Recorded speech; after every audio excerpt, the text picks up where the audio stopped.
Hello, मैं self Rajendra Sharma. आज हम ideal and non ideal solution के बारे में डिस्कशन करेंगे। विलियन हमने जो प्रीवियस जो लेक्चर था उसमें सॉल्यूशन के बारे में डिस्कशन किया। सॉल्यूशन दो तरह के होते हैं, आदर्श और अनादर्श या नॉन आइडियल। आदर्श विलियन में विलय विलय विलायक तथा विलायक विलायक के अणुओं के बीच में जो इंटरेक्शन होता है वो समान प्रकार का होता है। जो उनकी स्ट्रेंथ होती है इंटरेक्शन की वो सेम होती है। इंटरेक्शन में अगर कोई किसी प्रकार का कोई अंतर नहीं होता है तो ऐसा जो विलियन बनता है वो आदर्श विलियन की कैटेगरी में आता है। यानी जैसे समान अणुओं के बीच में यानी जो सहसंजन बल होता है वो आसंजन बल के सहसंजन और आसंजन जो बल होते हैं वो समान होते हैं। तो ऐसे जो विलियन होते हैं जिसमें विलय विलय के अणु, विलय विलायक के अणु और विलायक विलायक के अणु के मध्य में जो इंटरेक्शन होता है या आकर्षण बल होता है वो एक समान होता है, ऐसे विलियन आदर्श विलियन कहलाते हैं। आदर्श विलियन के कुछ लक्षण या कैरेक्टर्स होते हैं, जैसे कि विलय और विलायक को मिलाने पर जो एनर्जी चेंज हीट एक्सचेंज होती है वो जीरो होती है। यानी विलय और विलायक दोनों को आपस में मिलाया और विलियन बना तो विलियन के बनने पर जो ना तो एनर्जी या हीट निकलती है और ना ही हीट एब्जॉर्ब होती है। यानी जो एंथैल्पी चेंज होगा मिक्सिंग का, विलय और विलायक को हम मिक्स कर रहे हैं आपस में और विलियन बना रहे हैं, तो जो मिक्सिंग की जो एंथैल्पी चेंज है वो जीरो होगी। दूसरा जो कैरेक्टर है वो है कि विलय और विलायक को आपस में मिलाने पर जो कुल आयतन विलियन का होता है उसके बराबर होता है। मतलब कि जैसे विलय का आयतन और विलायक का आयतन दोनों को जोड़ने पर जो आयतन प्राप्त होता है वो विलियन के आयतन के बराबर होना चाहिए। मतलब कि मान लीजिए कि विलय का आयतन x है और y आयतन के विलायक में उसे मिला दिया जाता है, तो आयतन जो विलियन का कुल आयतन है वो x + y होना चाहिए। यानी वॉल्यूम चेंज नहीं होना चाहिए, डेल वी मैक्स मिक्स का बराबर जीरो होना चाहिए। यानी मिलाने पर आयतन न बढ़ना चाहिए न घटना चाहिए, आयतन में परिवर्तन जो होगा वो जीरो होना चाहिए, वॉल्यूम चेंज जीरो होना चाहिए। तीसरा है कि विलियन सभी सांद्रताओं पर राउल्ट के नियम का पालन करे। राउल हिंदी में या राउल्ट भी बोल सकते हैं, ROULT। राउल्ट्स जो लॉ है उसका विलियन अपनी सभी सांद्रताओं पर पालन करे तो ऐसा विलियन आदर्श विलियन कहलाता है। अब राउल्ट का नियम क्या है?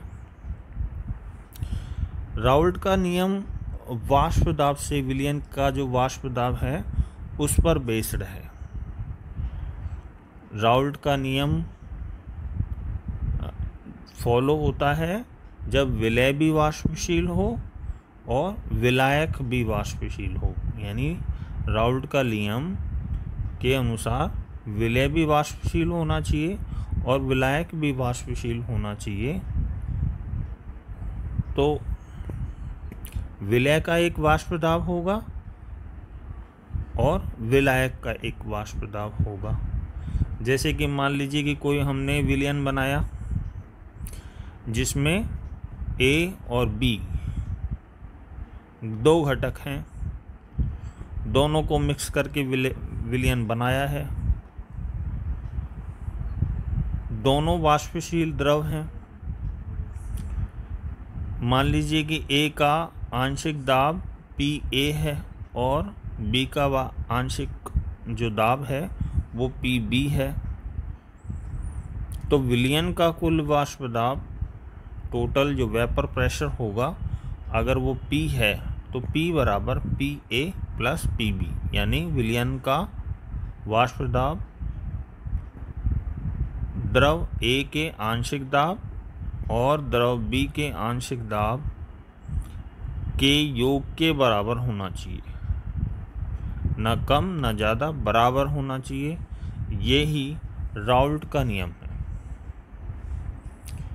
अब द्रव A का वाष्प दाब कैसे निकालेंगे और द्रव B का वाष्प दाब कैसे कैलकुलेट करेंगे, ये मोल भिन्न के आधार पे हम मोल भिन्न जो है उसके कॉन्सेप्ट से हम इसे सॉल्व कर सकते हैं। जैसे कि एक शुद्ध द्रव A है जिसमें किसी प्रकार की कोई इम्प्योरिटी नहीं है, उसका वाष्प दाब, शुद्ध वाष्प दाब मान लीजिए P0A है और B द्रव का वाष्प दाब P0B है।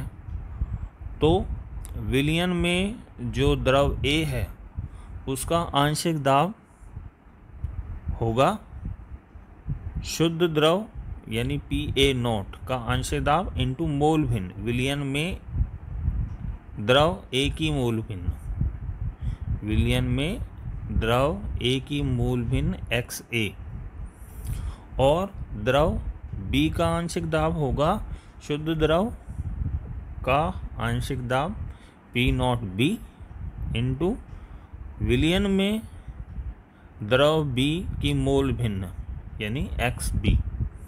तो विलयन का जो वाष्प दाब है वो होगा PA0 XA plus PB0 XB। अब हमने ये देखा कि विलयन में दो ही घटक है, A और B। तो XA यानी A की मोल भिन्न प्लस B की मोल भिन्न ये बराबर होगी 1 के, यानी XA plus XB is equal to 1 है। तो XA बराबर क्या होगा, XA बराबर 1 माइनस XB। तो यदि हम इसे इसमें इक्वेशन में रखें तो P बराबर PA0 ब्रैकेट में XA की जगह हमने 1 माइनस XB लिख दिया प्लस PB0 इंटू XB। अब हमने इसे और सॉल्व करके ऐसे लिख सकते हैं हम कि PA0 minus PA0 XB plus PB0 XB। अब हम इसमें XB को कॉमन ले लेंगे तो P बराबर P0A प्लस XB कॉमन ले लिया, ब्रैकेट में PB0 माइनस PA0। ये इक्वेशन हमारे पास आ गई। अब यदि मान लीजिए कि द्रव A की मोल भिन्न 1 है ना, तो जो द्रव A है उसका आंशिक दाब शुद्ध द्रव A के आंशिक दाब के बराबर होगा, यानी XA बराबर 1 हो तो PA बराबर PA0 होगा। और यदि मान लीजिए XB बराबर 1 हो तो PB बराबर P0B होगा। यानी मतलब कि XB जैसे जैसे B की मोल भिन्न कम होती जाएगी, द्रव B का आंशिक दाब भी कम होता जाएगा, क्योंकि मोल भिन्न का मैक्सिमम वैल्यू 1 होता है और XA मैक्सिमम 1 हो सकता है, तो PA बराबर मैक्सिमम P0A हो सकता है। और जैसे जैसे हम द्रव A की मोल भिन्न को कम करेंगे वैसे वैसे द्रव A का आंशिक दाब भी कम होता चला जाएगा। तो हम इसको ग्राफिकल रिप्रेजेंटेशन इसका हम कर सकते हैं। जैसे XA मैक्सिमम ले लिया 1, तो उस कंडीशन में जो द्रव का वाष्प दाब होगा वो शुद्ध द्रव A के वाष्प दाब के बराबर होगा, P0A होगा। और यदि हमने दूसरी तरफ XB बराबर 1 ले लिया तो वहाँ पे XB यानी द्रव B की मोल भिन्न 1 है, यानी उसमें वो एक प्योर द्रव B है, तो उसका वाष्प दाब P0B होता है। तो जैसे जैसे हम A से XA बराबर 1 से XA बराबर 0 या XB बराबर 0 से XB बराबर 1 की तरफ बढ़ते हैं तो इस तरीके से एक ग्राफ बनता है।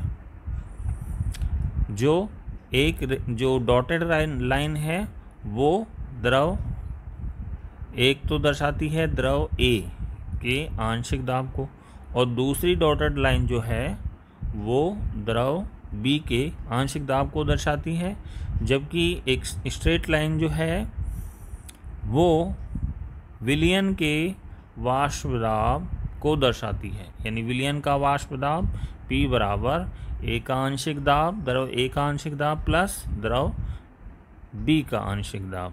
ये आदर्श विलयन के लिए ग्राफ है जिसमें डेविएशन आ सकता है यदि वो राउल्ट के नियम को फॉलो नहीं करता। कौन? विलयन।